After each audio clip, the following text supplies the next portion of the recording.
episode 1. Woohoo! I just burped. Episode 1. Coming in hot, baby. Coming up in episode 1. We're not getting carbon shot in from outer space or anything like that. There Open could be system. aliens out there, just I mean, carbon aliens out there. We can Cause some only chaos. hope. You want the receipts, you want the proof as to why climate change is a thing. And I just want to say that the science behind all of this is very sound. Plus, one easy thing you can do to help the Earth every time you go to the store. I'm Ellen. I'm a meteorologist. I'm Emily. I'm an environmental scientist. I'm Teresa, and I'm a journalist, and this is Listen to your mother, Earth.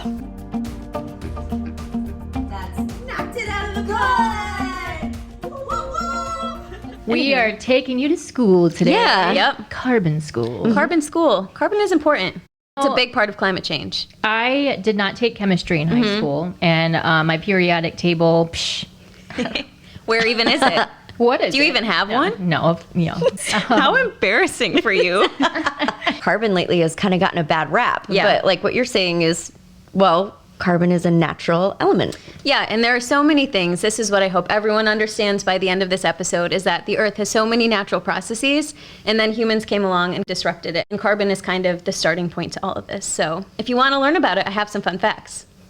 Let's go. You want to go? When Emily says fun facts, I think it's important to note that fun is a very subjective term.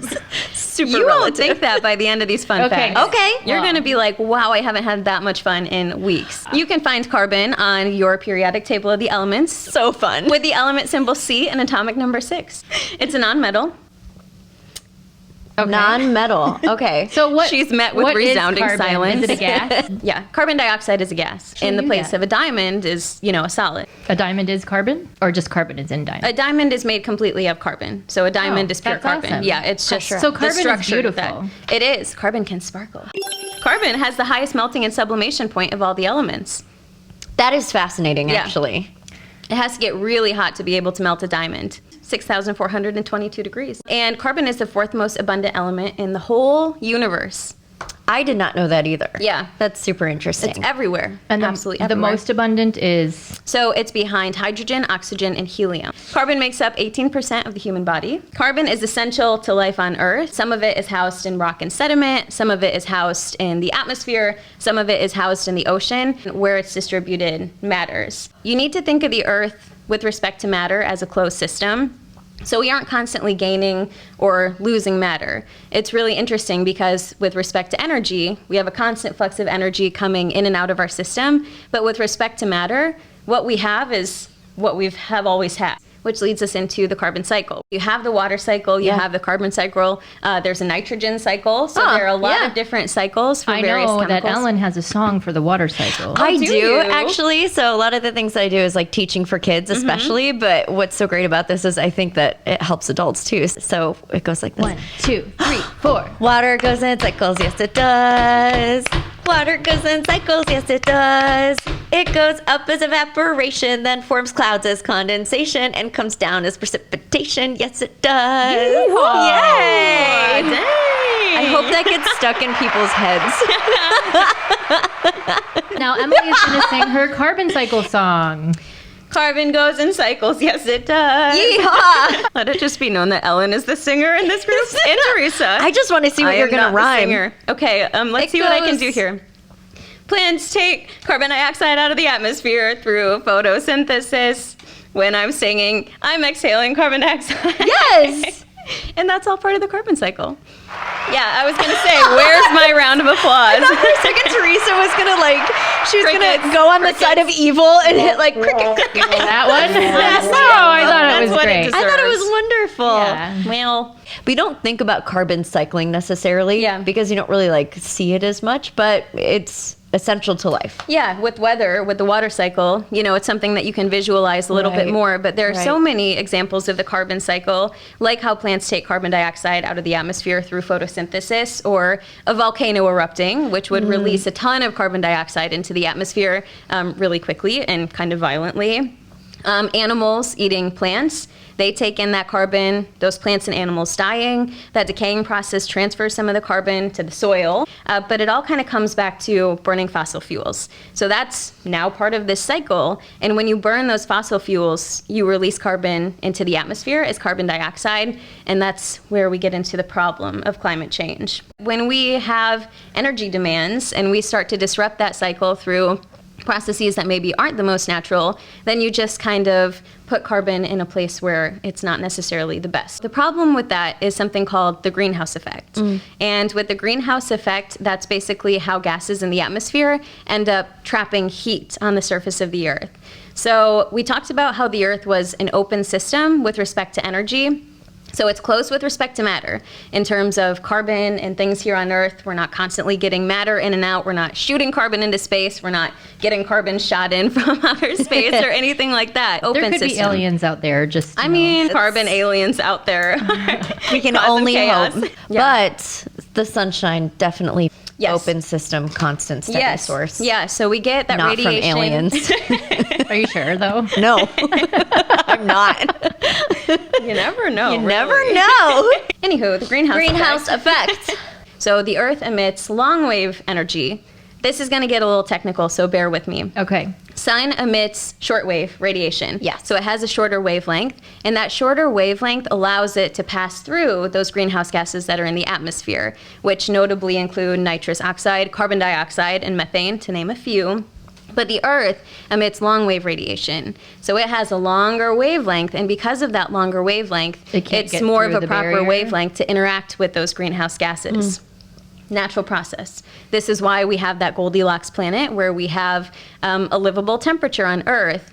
But if you have too many of those greenhouse gases in the atmosphere, turn that greenhouse into a sauna, and that leads to more warming of the Earth. We have a surplus of those greenhouse gases in the atmosphere now because we started burning fossil fuels. Is this a fossil fuel? I actually had to double check this. No. Fossil fuels are pre-dinosaur. Interesting.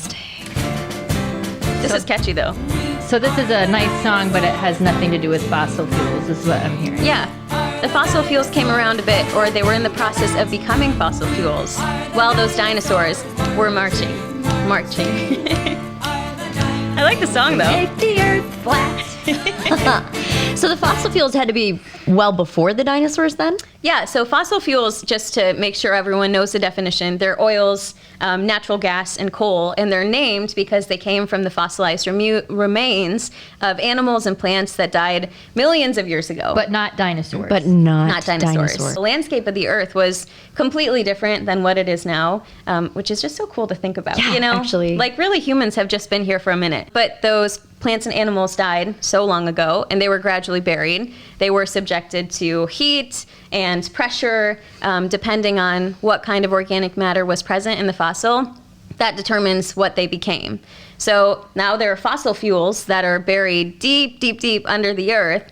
And yeah, they turned into that oil, natural gas, and coal. And then humans, we're smart, recognized that there's energy stored within those fossil fuels, and we started extracting them. When we burn them, that allows us to access the energy that's stored within them. That generates energy, and we depend on that energy that we get from burning those fossil fuels for day-to-day life at this Yeah. point. So So that gas station you were talking about with the dinosaur on it? Yeah, lies. are they wrong? All lies. It's all lies. The Sinclair gas station, they're going to sue us. No, I'm just kidding. It's not our fault they're wrong. Their mascot is a dinosaur, and I was always like, oh, that's kind of like, Fossil you know, fuel. like a little grizzly. Wrong fossils, way before dinosaurs. We'll write a letter.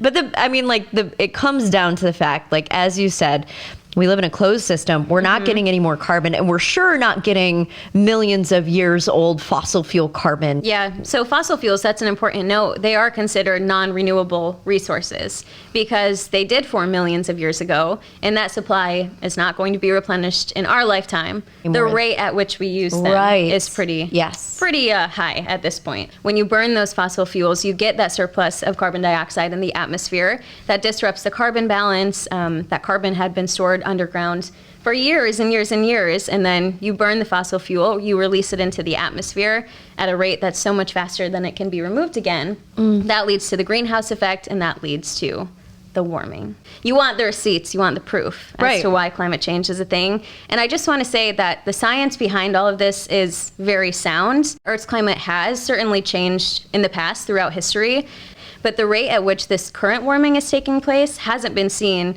at least in the last 10,000 years. And this time, there are humans in the equation. And we have that understanding of what climate looked like thousands of years ago because you can measure carbon dioxide that's trapped in gas bubbles, in ice sheets, and glaciers. You can use rocks, you can use tree rings. This is a quote from the IPCC, which is the Intergovernmental Panel on Climate Change. Just gonna ask. Good. You're down What's with the deal? IPCC? Yeah, you know. You know me. And that's the United Nations group that's responsible for assessing climate change. Okay. So they'll put out reports just saying the state of the climate. So this is from their 2021 summary for policymakers. And their quote in there is, "It is unequivocal that human influence has warmed the atmosphere, ocean, and land. Widespread and rapid changes in the atmosphere, ocean, cryosphere, and biosphere have occurred."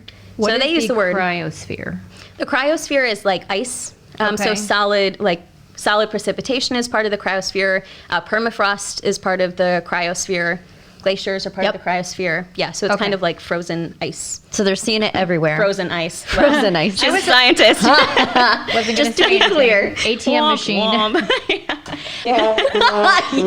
Scientist walk of shame. She said frozen ice. How redundant. I think we need to remember that this is international, right? So it's Yes. not subjected necessarily to like one country's politics even. We can get in that in a later episode, but That sounds like fun. Let's talk politics, and while we're at it, how about religion too? Happy how does everybody feel? Thanksgiving. Exactly. But just a side note, we can talk about this later, that there are so many, as Emily said, independent studies from scientists. And then there's been studies on the studies that are peer reviewed to see what the consensus is scientifically. And it is like above and beyond. Scientists from all different backgrounds are saying, yeah, this is a thing. So from NASA, since the industrial era began in the 18th century, our atmospheric carbon dioxide has increased by 50%. Wow. So we now have 150% of the carbon dioxide that we had in the atmosphere since about the mid 1700s or so. So into temperature, if you use data that's averaged from weather stations all over the world, we find that Earth's average temperature has risen about 1.8 degrees Fahrenheit. All of the top 10 warmest years worldwide have occurred since 2005. There's also been increases in precipitation worldwide. So we're seeing more rain, although some areas are seeing more extreme droughts. We hear about droughts all the time. Yeah, so the average is more rain, but some areas see a lot more rain, and then some areas see those drier than average conditions. It's way more inconsistent. Yeah, it's just kind of the dramatic Unreliable. either side of the spectrum. Yeah. You know, the most extreme Bad side of the boyfriend spectrum. stuff. It is bad boyfriend. It's like a toxic relationship. Yeah. Ocean temperatures are warmer, sea levels are higher, the ocean has become more acidic. Yeah. What does that mean? So the ocean takes in carbon dioxide from the atmosphere. So I know with like some ocean acidification, if the water temperatures are warm enough, it can bleach out the coral. And it can kill whole ecosystems or spots of ecosystems. So you can have whole groups of fishes that die off. And that's essential to our life, right? Because everything's interconnected. So yeah, the ocean is becoming more acidic. The Arctic sea ice coverage is decreasing. Glaciers have shrunk since the 1960s. Ice sheets have been losing ice. This is a I know. bummer. I told you it was going to get bummer. I have one more bullet point, and then we'll raise the mood up a little bit. You got it. But the geographic areas of animals and plants have shifted, and even like the migratory patterns of birds have changed. It has a big effect worldwide in ways that you really wouldn't expect, but in real, concrete, tangible, measurable ways. It's a bummer, for sure. I feel but like I would do well on this test. Now that do you? this little reveal, I do. Climate You quiz. explained it very well. Thank yeah. you. Okay. I NASA tried. does have some climate quizzes actually for funsies. So it's scary and it's, sad to see how things have changed. And just the environmentalist in me gets kind of upset because the earth is so amazing and it's so just set to take care of itself. And it's hard when it has all of these processes that we come in and we just kind of disrupt. But if you reduce your emissions, then you reduce the amount of greenhouse gases in the atmosphere. And I really do think there's a path that we can take to reduce those emissions and kind of restore that equilibrium. We just have to take it. Great. And those will all be discussed and listened to your Mother Earth podcast. How can we better serve our Mother Earth this week? I know this one is so silly, but just reducing the amount of plastic bags that we use. So if you buy the renewable bags that you can go grocery shopping with, that can cut down on so many bags in the landfills. Listen to your mother, reduce the amount of garbage. Yep. Absolutely. It's like $1 to buy at the grocery store. It'll just keep them in the backseat of your car. That, Bring I them think, in. is the key right there. Yes. Keep Right. them in your That car. is what I have learned. And Yep. when I bring them in, I unload my groceries. I hang them on the door handle. So the next time I'm going out to my car, I can put them in the car. I hate when you have just that bag of bags. Yeah, otherwise, like, these things take, like, years and years and years and years Yep. to disintegrate on their own. Yeah. Make your mother proud this week. If you're wondering, what are the arguments for climate change happening naturally and humans not impacting it? Right. Ellen has been researching that very thing. I have. So coming up in our next episode, we're going to be talking about some of the top climate arguments. We find good scientific information to let you know what the science says. That's definitely one of them. Yeah, isn't like it? at Easter dinner, after you're done talking politics and religion, I'm a can blast at my house. talk about climate change. This is Listen to your mother, Earth.